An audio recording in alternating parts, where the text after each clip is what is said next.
कल्पना कीजिए एक ऐसे अमीर शहर की जिनका घमंड आसमान छू रहा था। उन्होंने सोचा था कि उनके पैसे और ताकत से सब कुछ खरीदा जा सकता है। लेकिन एक दिन आसमान से एक पैसा अजाब उतरा जिससे उनका कोई भी महल उन्हें नहीं बचा सका। सिर्फ कुछ ही सेकंड में एक पूरी कौम यानी जाति मिट गई। उस दिन क्या हुआ था?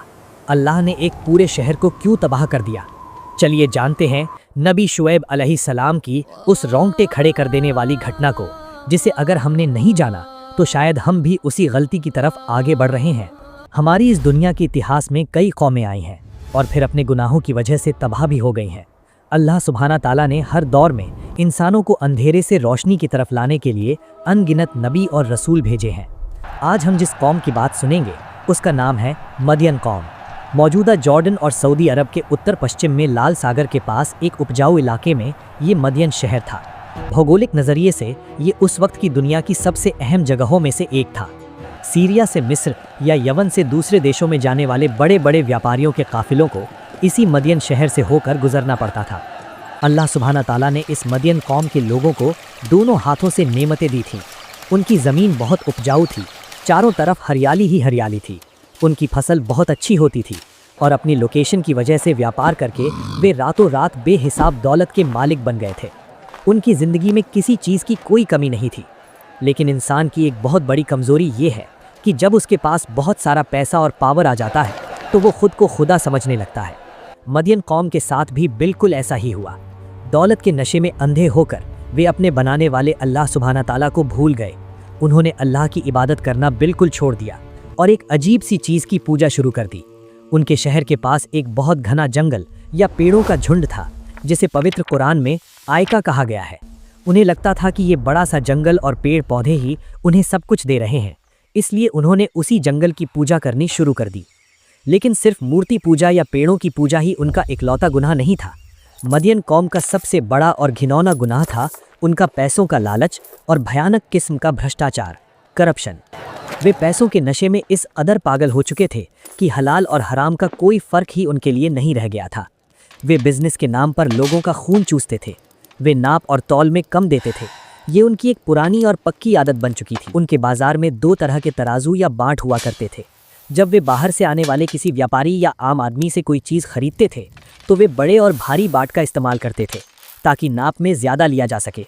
और जब वे आम गरीब लोगों या दूसरे व्यापारियों को अपना माल बेचते थे तो वे बड़ी चालाकी से छोटे बाट का इस्तेमाल करते थे ताकि तौल में कम दिया जा सके।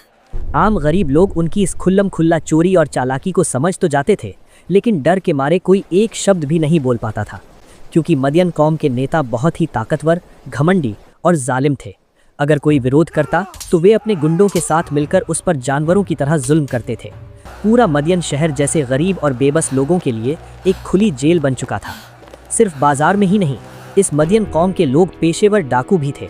वे शहर के बाहर रास्तों के मोड़ों पर पहाड़ों की आड़ में छुपकर बैठ जाते थे। जब बाहर से कोई व्यापारी या मुसाफिर उनके शहर के रास्ते से गुजरता तो वे उसे डराकर हथियारों के जोर पर बंधक बनाकर उसका सारा माल लूट लेते थे। उन्होंने पूरी दुनिया में लूटपाट, करप्शन और जुल्म का एक राज कायम कर रखा था। उनके दिल में ना तो अल्लाह का खौफ था और ना ही इंसानों के लिए ज़रा भी रहम या हमदर्दी।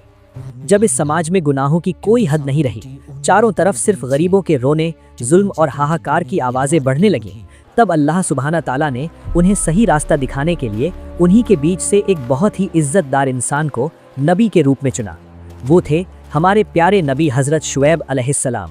वे बहुत ही शरीफ और इज्जतदार ख़ानदान से ताल्लुक़ रखते थे। हज़रत शुएब अलैहिस्सलाम दिखने में जितने खूबसूरत थे, उनके बात करने का अंदाज़ भी उतना ही मीठा, सुलझा हुआ और अट्रैक्टिव था। जब वो बात करते थे तो लोग मंत्रमुग्ध होकर उनकी बातें सुनते थे। उनके इस बेहतरीन अंदाज में बात करने की खूबी, लॉजिक के साथ समझाने की ताकत और शानदार भाषण देने की वजह से उन्हें खतीबुल अंबिया यानी नबियों में सबसे बेहतरीन वक्ता कहा जाता था। अल्लाह सुब्हाना ताला ने हज़रत शुएब अलैहिस्सलाम को अपनी इस भटकी हुई, भ्रष्ट और घमंडी कौम को सही रास्ते पर लाने की जिम्मेदारी दी। हज़रत शुएब अलैहिस्सलाम अपनी कौम के लोगों के पास गए। उन्होंने बहुत ही दर्द के साथ, जैसे एक पिता अपने बच्चे को प्यार से समझाता है, बिल्कुल वैसे ही बहुत ही नर्म और प्यार भरी ज़बान में उन्हें समझाना शुरू किया। उन्होंने कहा, ऐ मेरी कौम, तुम सिर्फ एक अल्लाह की इबादत करो। अल्लाह के सिवा तुम्हारा कोई माबूद नहीं है। तुम बिजनेस के वक्त नाप और तौल में कम मत दिया करो। मैं तो देख रहा हूँ कि तुम बहुत अच्छी हालत में हो। अल्लाह ने तुम्हें बहुत दौलत दी है, तुम्हारे पास तो पैसों की कोई कमी नहीं है, फिर भी क्यों थोड़े से पैसों के लालच में लोगों का हक मार कर खा रहे हो? लोगों की चीजों की कीमत कम मत लगाओ। दुनिया में शांति कायम होने के बाद तुम उसमें फसाद मत फैलाओ। अगर तुम ये घिनौना काम नहीं छोड़ते तो मुझे डर है कि एक दिन तुम पर अल्लाह का एक ऐसा सख्त अजाब उतरेगा जिससे तुम में से कोई नहीं बच पाएगा। हजरत शुएब अलैहिस्सलाम की ये बातें बिल्कुल साफ, कड़वा सच और बहुत ही प्यार में डूबी हुई थीं। लेकिन मदियन कौम के उन घमंडी अमीर नेताओं ने ये बातें सुनकर जोर जोर से हंसना शुरू कर दिया। उनकी आंखों पर पैसों का नशा इस तरह पर्दा डाल चुका था कि वे सच को कबूल ही नहीं कर पा रहे थे। उन्होंने हजरत शुएब अलैहिस्सलाम का जमकर मजाक उड़ाना शुरू कर दिया। उन्होंने ताना मारते हुए कहा, ऐ शुएब, क्या तुम्हारी ये नमाज तुम्हें ये सिखाती है कि हमारे बाप दादा सदियों से जिन देवी देवताओं या जंगल की पूजा करते आए हैं हमें उसे छोड़ देना चाहिए और हम अपनी मेहनत की कमाई का जो चाहे वो करेंगे, जैसे चाहे बिजनेस करेंगे, उससे तुम्हें क्या? क्या तुम हमें ये सिखाने आए हो कि हमें अपना बिजनेस कैसे करना है, हमारी इकोनॉमी कैसे चलेगी? तुम तो खुद को बहुत अक्लमंद, सब्र करने वाला और बहुत बड़ा शरीफ इंसान समझते हो। मदियन कौम के इन घमंडी लोगों ने हजरत शुएब अलैहिस्सलाम की कोई भी बात मानने से इनकार कर दिया। उन्होंने सोचा, हम तो बहुत मज़े में हैं, हमारे पास इतना पैसा है, इतनी पावर है, इतने बड़े बड़े महल हैं, हमें भला किस चीज़ का डर? वे अपनी छोटी सी अक्ल से ये समझ ही नहीं पाए कि जब अल्लाह का अजाब आता है तो दुनिया का कोई भी पैसा, कोई भी फौज या कोई भी महल किसी को नहीं बचा सकता। लेकिन हजरत शुएब अलैहिस्सलाम बहुत सब्र करने वाले थे। वे दिन रात उन्हें समझाते रहे। वे लोग उनका अपमान करते, गालियां देते, लेकिन वे उनके बुरे बर्ताव पर कभी गुस्सा नहीं करते थे। वे बहुत सब्र के साथ उनसे कहते, ऐ मेरी कौम, तुम थोड़ा समझने की कोशिश करो।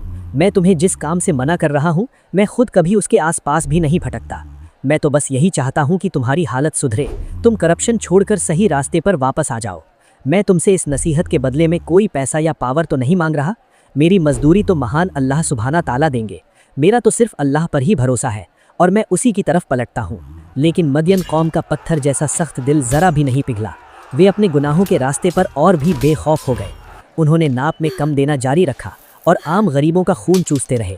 और सबसे बड़ा गुनाह जो उन्होंने शुरू किया वो ये था कि जिन कमज़ोर और मासूम लोगों ने हज़रत शुएब अलैहिस्सलाम की बातें सुनकर इस्लाम कबूल कर लिया था, उन पर उन्होंने अमानवीय यानी जानवरों जैसा जुल्म करना शुरू कर दिया। उन्होंने हज़रत शुएब अलैहिस्सलाम को सीधे धमकी देते हुए कहा, ऐ शुएब, तुम जो भी बातें कहते हो उनमें से बहुत सी बातें हमारी समझ में नहीं आती और हम समझना भी नहीं चाहते। हमारी नज़रों में तुम एक बहुत ही कमज़ोर इंसान हो, तुम्हारी खुद की कोई ताकत नहीं है। अगर सिर्फ तुम्हारी बिरादरी यानी ख़ानदान के लोगों का डर ना होता तो हम कब का तुम्हें पत्थर मारकर इस दुनिया से हटा चुके होते। हमारी नज़रों में तुम्हारी कोई इज्जत नहीं है, कोई कीमत नहीं है। उनकी इस बेहद बदतमीज़ी भरी बात को सुनकर हज़रत शुएब अलैहिस्सलाम को बहुत तकलीफ़ हुई। उनका दिल टूट गया। उन्होंने कहा, ऐ मेरी कौम, क्या तुम्हारे लिए मेरे ख़ानदान के लोगों की इज्जत अल्लाह से भी ज़्यादा हो गई है? तुमने अल्लाह को भूलकर बिल्कुल पीछे छोड़ दिया है। तुम जो कुछ भी कर रहे हो, मेरा अल्लाह वो सब कुछ जानता और देख रहा है। ठीक है, तुम अपनी जगह पर रहकर अपना काम करते रहो, मैं भी अपना काम करता रहता हूँ। बहुत जल्द तुम्हें पता चल जाएगा कि किस पर अल्लाह का वो रुस्वा करने वाला अजाब यानी अपमानजनक अजाब उतरता है और असल में झूठा कौन है। हज़रत शुएब अलैहिस्सलाम की इन पक्की बातों को सुनने के बाद घमंडी नेताओं का गुस्सा ऐसा बढ़ गया जैसे आग में घी डाल दिया गया हो। वे समझ गए कि दलीलों में वे शुएब से नहीं जीत पाएंगे, इसलिए उन्होंने अपनी ताकत का घमंड दिखाना शुरू कर दिया। उन्होंने हज़रत शुएब अलैहिस्सलाम और उन पर ईमान लाने वाले कमज़ोर लोगों को चारों तरफ से घेर लिया। उनकी आंखों और चेहरों पर गुस्से की आग थी। मदियन कौम का सबसे बड़ा घमंडी नेता आगे बढ़ा और हज़रत शुएब अलैहिस्सलाम की आंखों में आंखें डालकर बेहद सख्त आवाज़ में बोला, ऐ शुएब, तुम और तुम्हारे साथ जिन लोगों ने इस नए धर्म को माना है, कान खोल कर सुन लो। हम तुम सबको इस शहर से हमेशा के लिए निकाल बाहर कर देंगे, वरना तुम्हें मजबूर होकर फिर से हमारे पुराने धर्म में वापस आना पड़ेगा, हमारे बनाए नियमों पर चलना पड़ेगा। मदियन के नेताओं की इस खौफनाक धमकी को सुनकर हज़रत शुएब अलैहिस्सलाम बाल बराबर भी नहीं डरे, क्योंकि जिसके दिल में अल्लाह का डर होता है वो दुनिया की किसी भी सुपर पावर से नहीं डरता। उन्होंने बहुत ही हिम्मत के साथ और शांत आवाज़ में जवाब दिया, क्या हम मजबूर होकर तुम्हारे धर्म में वापस चले जाएंगे जबकि हम दिल से उससे नफरत करते हैं? अल्लाह ने हमें तुम्हारे इस झूठे धर्म और अंधविश्वासों से बचाया है। इसके बाद भी अगर हम तुम्हारे धर्म में लौट जाएं तो ये तो अल्लाह के साथ बहुत बड़ा झूठ होगा। हमारे लिए कभी भी तुम्हारे उस पुराने धर्म में वापस जाना मुमकिन नहीं है जब तक कि हमारा रब अल्लाह न चाहे। हमारे रब का इल्म यानी ज्ञान हर चीज़ को घेरे हुए है, हम सिर्फ अल्लाह पर ही भरोसा करते हैं। इसके बाद वे समझ गए कि इस कौम के दिलों पर मुहर लगा दी गई है, इसलिए उन्होंने आसमान की तरफ दोनों हाथ उठाकर अल्लाह की बारगाह में आखिरी फैसले की दुआ की। उन्होंने कहा, ऐ हमारे रब, आप हमारे और हमारी कौम के बीच हक के साथ फैसला कर दीजिए और आप ही तो सबसे बेहतरीन फैसला करने वाले हैं। हज़रत शुएब अलैहिस्सलाम की इस दुआ के बाद मदियन कौम के नेता और भी ज़्यादा बेलगाम हो गए। उन्होंने अपने शहर के आम लोगों को डराना शुरू कर दिया। उन्होंने आम लोगों को बुलाकर खुलेआम ऐलान कर दिया, अगर तुम लोगों ने शुएब की बात सुनी और उसका धर्म मान लिया तो तुम सब कुछ खो दोगे, तुम्हारा बिजनेस तबाह हो जाएगा, तुम बिल्कुल सड़क पर आ जाओगे। ये घमंडी नेता सिर्फ आम लोगों को डराकर ही चुप नहीं हुए, उन्होंने हज़रत शुएब अलैहिस्सलाम को अब एक ऐसा सीधा चैलेंज दे दिया जिसने उनकी तबाही को तय कर दिया। उन्होंने बहुत ही मजाक उड़ाते हुए हंसते हंसते कहा, ऐ शुएब, तुमने तो कहा था ना कि अगर हम तुम्हारी बात नहीं सुनेंगे तो हम पर आसमान से अजाब उतरेगा, तो तुम वो अजाब लेकर क्यों नहीं आते? अगर तुम सच में अल्लाह के नबी हो तो आसमान का एक टुकड़ा हम पर गिरा कर दिखाओ, हम भी तो देखें कि तुम्हारा अल्लाह हमारा क्या बिगाड़ सकता है। प्यारे दोस्तों, इंसान का घमंड जब आसमान छूने लगता है, जब वे खुद अपने बनाने वाले को ही चैलेंज कर बैठते हैं, तब अल्लाह का आखिरी इंसाफ शुरू होता है। मदियन कौम के इस भयानक और बदतमीजी भरे चैलेंज के बाद हज़रत शुएब अलैहिस्सलाम समझ गए कि अब इनके सुधरने की कोई उम्मीद दुनिया में नहीं बची है। इनके दिल पूरी तरह सड़ चुके हैं। वो बहुत ही भारी दिल और गहरे दुख के साथ उनसे दूर चले गए और ठीक उसी वक्त, उसी पल से शुरू हुआ अल्लाह का वो खौफनाक अजाब जिससे भागने का कोई रास्ता, कोई सुरंग उनके लिए खुली नहीं थी। अल्लाह सुब्हानहू तआला ने सबसे पहले उन पर कोई भूकंप या तूफान नहीं भेजा, उसने उनका घमंड तोड़ने के लिए एक अजीब अजाब भेजा। अल्लाह ने उनके इलाके की सारी हवा बंद कर दी और एक ऐसा अजीब गर्म मौसम भेजा जो उन्होंने अपनी ज़िंदगी में ना तो कभी देखा था और ना ही कभी महसूस किया था। लगातार 7 दिनों तक ये भयानक लू और गर्मी चलती रही। आसपास का मौसम ऐसा हो गया जैसे मानो पूरे शहर को एक बहुत बड़े सुलगते हुए चूल्हे या ओवन के अंदर डाल दिया गया हो।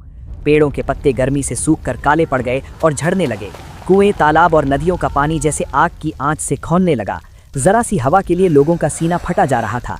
ऐसा लग रहा था कि उनका दम घुट रहा है, लेकिन कहीं भी एक बूंद हवा नहीं थी, एक पेड़ का पत्ता तक नहीं हिल रहा था। सांस लेते वक्त ऐसा लग रहा था जैसे वो आग की लपटें निगल रहे हों। ये वही लोग थे जिन्होंने एक दिन गरीबों पर जुल्म करके पैसों का पहाड़ खड़ा किया था, जिन्होंने घमंड से नबी के मुंह पर कहा था कि उनका कोई कुछ नहीं बिगाड़ सकता। आज वे बेबस होकर कुत्तों की तरह जरा सी हवा के लिए हाँफ रहे थे। उनकी तकलीफों की कोई हद नहीं रही। इस लगातार 7 दिनों की नाकाबिले बर्दाश्त गर्मी और अमानवीय तकलीफों के बाद अचानक 8वें दिन आसमान के एक कोने में एक घना काला बादल दिखाई दिया। बादल धीरे धीरे बड़ा होने लगा और मदियन शहर के ठीक ऊपर आकर बिल्कुल एक शामियाने या टेंट की तरह रुक गया। ये बादल देखने में आम बारिश के बादल जैसा नहीं था, लेकिन गर्मी की वजह से पागल हो चुके मदियन कौम के लोग ये बिल्कुल भी नहीं समझ पाए। उन्होंने सोचा कि अरे वाह, बारिश का बादल आ गया है, अब पक्का बहुत ज़ोरों की मूसलाधार बारिश होगी और हमारी ये 7 दिनों की तकलीफ दूर हो जाएगी। वे खुशी से चीखने चिल्लाने लगे। शहर में जितने भी लोग थे सब घरों से भागकर बाहर आ गए। अमीर, गरीब, नेता, आम आदमी सभी उस विशाल काले बादल के नीचे आकर जमा हो गए। वे एक दूसरे को बुलाने लगे, आओ सब जल्दी आओ, इस बादल के नीचे आओ, यहाँ बहुत ठंडी हवा चल रही है। सच में बादल के नीचे आने के बाद उन्हें थोड़ी देर के लिए ठंडी हवा महसूस हुई। उन्होंने राहत की सांस ली और सोचा कि उनकी आज़ादी का वक्त आ गया है। लेकिन वे नहीं जानते थे कि ये कोई रहमत का बादल नहीं था, ये अल्लाह के सबसे भयानक अजाब का बादल था। पवित्र कुरान में इस बादल की सज़ा को अजाबु यौम-ए-ज़ुल्ला कहा गया है। मदियन कौम का एक भी इंसान अब घर के अंदर नहीं बचा। सब भागकर उस घने काले बादल के नीचे जमा हो गए। वे ऊपर की तरफ मुंह खोले बारिश की बूंदों का इंतजार कर रहे थे और ठीक उसी पल जब वे सबसे ज़्यादा उम्मीद में थे, उस घने काले बादल के अंदर से एक ऐसी खौफनाक आवाज़ और गर्जना निकली जिसने उनके कान के पर्दे फाड़ दिए और उनके सीने के अंदर कलेजा जैसे फटकर टुकड़े टुकड़े हो गया। पवित्र कुरान में इसे सय्यह या खौफनाक चीख या गर्जना कहा गया है। उस घने काले बादल से बारिश के पानी की जगह बारिश की तरह धधकती हुई आग बरसने लगी। आग की बड़ी बड़ी लपटें और चिंगारियां उनके जिस्मों पर गिरने लगीं। जो लोग थोड़ी देर पहले बारिश की उम्मीद में खुशी से हंस रहे थे, वे अब आग की तपिश से चीख चीख कर रोने लगे। लेकिन उनके भागने का कोई रास्ता खुला नहीं था। सिर के ऊपर से गिर रही है भयानक आग, चारों तरफ से कानों में आ रही है सीना चीर देने वाली खौफनाक आवाज़, और ठीक उसी वक्त उनके पैरों के नीचे की ज़मीन बहुत ज़ोर से कांपने लगी। शुरू हुआ एक भयानक भूकंप या रजफा। ऊपर से आग की बारिश, चारों तरफ की खौफनाक आवाज़ और नीचे से भयानक भूकंप, इन 3 अजाबों ने मिलकर मदियन कौम के घमंडी लोगों को एक पल में ख़त्म कर दिया। जिन्होंने कहा था कि उनका पैसा, उनकी ताकत और बड़े बड़े महल उन्हें बचा लेंगे, वे सब अपनी अपनी जगह ज़मीन पर औंधे मुँह मरे पड़े रह गए। उनके घमंडी जिस्म कोयले की तरह जलकर राख हो गए। उनकी चीख पुकार उस आग की आवाज़ के नीचे दब कर रह गई। अगले दिन सुबह जब सूरज निकला तो चारों तरफ बिल्कुल सन्नाटा छा गया था। तब मदियन शहर की तरफ देखकर ऐसा लग रहा था जैसे यहाँ कभी कोई इंसान बसा ही नहीं था। सब कुछ बिल्कुल मिट्टी में मिल गया। उनके दौलत के पहाड़, बड़े बड़े बाजार, आलीशान महल और उनका घमंड, सब कुछ हमेशा के लिए तबाह हो गया। उनका ये दर्दनाक अंजाम देखकर दुनिया के बाकी इंसानों के लिए अल्लाह सुब्हानो ताला एक बहुत बड़ी निशानी छोड़ गए। और इस भयानक अजाब के वक्त हमारे प्यारे नबी हज़रत शुएब अलैहिस्सलाम और उनके साथ जो कमज़ोर लोग अल्लाह पर ईमान लाए थे, उनका क्या हुआ? अल्लाह सुब्हानो ताला ने अपनी असीम रहमत और अपनी कुदरत से हज़रत शुएब अलैहिस्सलाम और उन ईमान वाले आम लोगों को इस महाविनाश से पूरी तरह महफूज यानी सुरक्षित बचा लिया। उन पर अजाब की आग की एक खरोंच तक नहीं आई। तबाह हो चुकी अपनी कौम की तरफ देखकर हज़रत शुएब अलैहिस्सलाम ने बहुत दुख के साथ कहा, ए मेरी कौम, मैंने तो अपने रब के सारे पैगाम तुम तक पहुंचा दिए थे। मैंने तुम्हें बहुत अच्छी नसीहतें दी थीं, बहुत समझाया था, लेकिन तुमने नहीं सुना। अब जो लोग अल्लाह की बातों पर यकीन नहीं लाए, उनकी इस तबाही पर मैं भला कैसे अफसोस करूं? मैंने तो अपनी जिम्मेदारी निभा दी थी। प्यारे दोस्तों, पवित्र कुरान में बयान किया गया मदियन कौम का ये वाक़या सिर्फ कोई पुरानी कहानी नहीं है। इस वाक़े में हमारे आज के वक्त के लिए, खासकर आज के इस मॉडर्न समाज के लिए बहुत बड़ी और अहम सीख छुपी हुई है। अल्लाह सुब्हानो ताला ने हमें साफ साफ बता दिया है कि बिज़नेस के नाम पर लोगों को ठगना, तौल में कम देना, मिलावट करना, सिंडिकेट बनाकर आम लोगों पर जुल्म करना और पैसों का घमंड करना अल्लाह सुब्हानो ताला ज़रा भी पसंद नहीं करते। हलाल तरीके से थोड़ा कमाना बहुत बेहतर है हराम तरीके से करोड़ों रुपए कमाने से, क्योंकि हराम के पैसों में शायद कुछ वक्त की चमक दमक होती है, लेकिन उसमें कोई सुकून नहीं है, कोई बरकत नहीं है और उसका आखिरी अंजाम मदियन कौम की तरह ही भयानक होता है। इसलिए आइए हम सब मदियन कौम के इस भयानक अंजाम से सबक लें। हम कभी भी किसी इंसान का हक न मारें, बिजनेस या किसी काम में किसी को ना ठगें और हर तरह के घमंड से अपने दिल को साफ रखें। हमारे पास जो कुछ भी है उसे लेकर हमेशा अल्लाह का शुक्र अदा करें, हलाल की कमाई में खुश रहें। अल्लाह सुब्हानो ताला हम सबको हज़रत शुएब अलैहिस्सलाम के इस वाक़ये से सबक लेकर सही रास्ते पर चलने की तौफीक अता फरमाए। अल्लाह हम सबको हर तरह के करप्शन, जुल्म और हराम कामों से बचाए और दुनिया और आखिरत में हम सबको इज्जत अता करे। आमीन। मैंने आप सब के लिए आसान उच्चारण और अर्थ के साथ हिंदी कुरान मजीद टैग कर दिया है। जो लोग आसानी से हिंदी में कुरान मजीद पढ़ना चाहते हैं वे इसे ले सकते हैं। इसके साथ जिक्र के लिए एक तस्बीह भी टैग करती है।